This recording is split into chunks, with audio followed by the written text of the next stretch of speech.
pelajar, saya Cikgu Kartik, Guru Pengajian Perniagaan Pusat Tingkatan 6 SMK Tinggi Setapak Kuala Lumpur. Hari ini Cikgu nak sambung bahagian yang kelima, iaitu berkaitan dengan kemahiran komunikasi. Okey, so dalam tajuk ni kita akan bincang proses mendengar, okey, yang melibatkan 5 langkah, okey, atau 5 elemen, iaitu menerima, memahami, mengingati, menilai dan memberi tindak balas, atau dikenali sebagai 5M. Okey. Atau you boleh menggunakan perkataan TIFIN. Okey, TIFIN, T-F-I-N-T. Okey. T, terima. F, faham. I, ingat. N, nilai. Dan T, tindak balas. TIFIN. Okey. Alright. So, apa dia kemahiran mendengar? Itu proses penerimaan maklumat. Okey, proses penerimaan maklumat secara mental oleh manusia untuk memahami apa yang disampaikan, menterjemah maklumat dan berusaha untuk bertindak balas, okey, terhadap mesej yang terima itu secara sewajarnya. Itu dipanggil kemahiran mendengar. Proses yang melibatkan penerimaan maklumat, okey. So melibatkan berapa langkah? 5 langkah. TIFIN, T-F-I-N-T, terima, faham, ingat, nilai, tindak balas. Atau ingat 5M.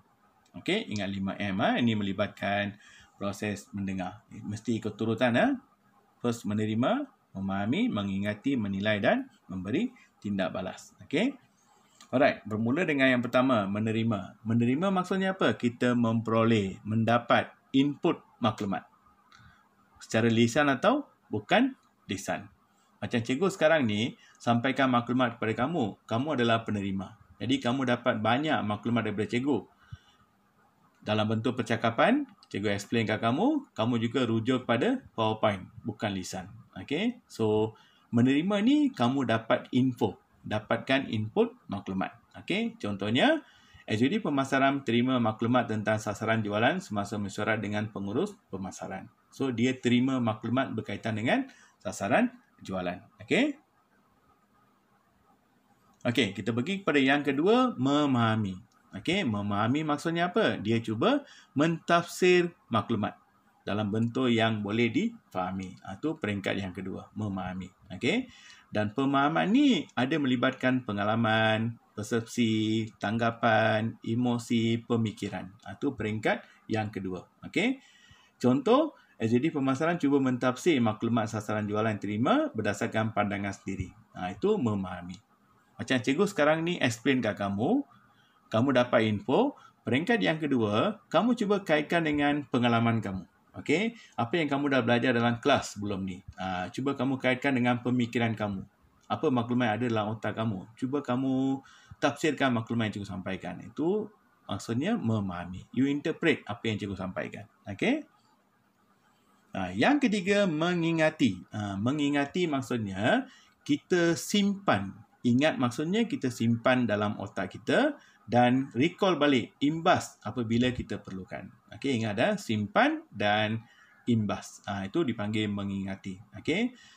Proses mengimbas ni kita cuba padan dengan maklumat yang sedia ada. Okey, dan you can explain again. Boleh jelas kembali apa yang kamu faham. Itu peringkat mengingati. Okey. Cikgu sampaikan maklumat, cikgu beritahu kamu, okey, ada 5 elemen dalam proses mendengar. You dah dengar tadi. Lepas tu, cuba faham. Dan peringkat yang ketiga, kamu simpan dalam minda. Dalam bentuk yang mudah difahami. Cuba kaitkan dengan apa maklumat yang ada dalam otak kamu. Itu dipanggil mengingat. Okey. Contoh, SJD pemasaran cuba menjelaskan kembali mesej yang diterima setelah padankan dengan maklumat yang sedia ada. Okey. Itu peringkat yang ketiga. Okey.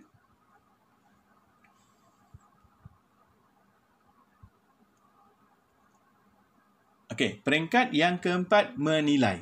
Menilai maksudnya kita analyse. Jadi mengingat maksudnya apa? Kita simpan dalam otak kan. Menilai maksudnya kita analyse maklumat berdasarkan apa yang kamu faham. Itu dipanggil menilai, evaluate. Okey. Menilai ni tujuannya adalah untuk melihat adakah maklumat ni sahih atau tidak. Boleh percaya ke? Okey. Adakah maklumat tu benar? Itu peringkat menilai. Okey. Macam kamu dapat maklumat WhatsApp kan, banyak maklumat palsu. Okey, dia kata hari ni ada 3,000 kes COVID tapi kementerian tak laporkan. Itu maklumat yang palsu. Jadi bila kamu dapat maklumat, kamu cuba pastikan maklumat ni sahih atau tidak. Adakah maklumat ni boleh dipercayai? Adakah maklumat ni benar? Itu tugas kamu di peringkat menilai. Okey. Contoh, jadi pemasaran cuba menilai kesahihan maklumat jualan yang diberikan oleh pengurus. Betul ke apa yang disampaikan? Itu menunjukkan kamu sedang menilai maklumat. Okey, peringkat yang keempat dah. Peringkat yang kelima ialah kita memberi tindak balas. So, guna perkataan maklum balas. Kita bagi reaksi. Okey, kita bagi maklum balas. Macam mana? Kita mungkin tanya soalan, kita gunakan bahasa badan seperti menganggur. Okey, itu menunjukkan memberi tindak balas. Okey. Contoh, jadi pemasaran menanya soalan tentang sasaran jualan yang telah ditetapkan oleh pengurus pemasaran. Itu dipanggil peringkat yang kelima. Okey. So, pelajar cuba recall balik. First one, menerima. Dapat info. Yang kedua, memahami. Iaitu kita cuba mentafsir maklumat. Okey. Yang ketiga apa? Kita mengingati. Ingat maksudnya apa? Simpan dalam otak kita dan kita imbas. Okey. Menilai maksudnya kita analyse maklumat. Tengok maklumat ni sahih atau tidak, benar atau tidak. Dan alasan memberi tindak balas. Itu memberi maklum balas. Okey. Contoh soalan. Okey. Nyatakan 5 elemen dalam proses mendengar. Ini tak perlu uraian. Just senaraikan saja. 5 elemen dalam proses mendengar ialah apa? Menerima, memahami, mengingati, menilai, memberi tindak balas. Just sebut saja kamu dapat 5 markah. Okey. Uraikan 3 elemen pertama dalam proses mendengar. Elemen pertama ialah menerima. Menerima maksudnya apa? Mendapat maklumat. Okey. Elemen yang kedua, memahami. Okey. Lepas tu elemen yang ketiga apa? Mengingati. Okey. So bagi satu fakta, satu uraian. Okey. Uraikan 3 elemen terakhir apa? Okey. 3 elemen terakhir ialah apa? Satu, mengingati, menilai dan memberi tindak balas. Okey. Jelaskan elemen mendengar yang berikut. Ini fakta telah diberikan. Kamu diminta beri uraian dengan contoh. Okey. Apa dia menerima? Iaitu mendapatkan maklumat. Okey. Lepas tu, bagi satu contoh. Menilai. Okey. Menilai maksudnya kita menganalisis maklumat. Pastikan maklumat ni sahih atau tidak. Okey. Bagi satu uraian dan satu contoh. Okey. Uraikan elemen W, X dan Y dalam proses mendengar di atas. Lepas menerima apa? Cuba memahami. So, W ialah memahami. Okey. X ialah kita menilai. Y ialah memberi tindak balas. Lepas tu bagi satu uraian. Okey. Dalam exam kena sebut dah. W ialah memahami. Lepas tu bagi uraian. Jangan terus pergi kepada memahami, menilai, memberi tindak balas. Tak ada markah. Kena sebut W apa, X apa, Y apa. Okey. Okey pelajar, itu saja untuk bahagian proses mendengar. Ingat ada 5 langkah. Cuba hafal fakta dengan satu uraian. Okey, keyword dia. Menerima, dapat maklumat. Okey. Memahami, cuba menterjemahkan atau mentafsir maklumat. Okey. Mengingati, simpan dalam minda. Okey.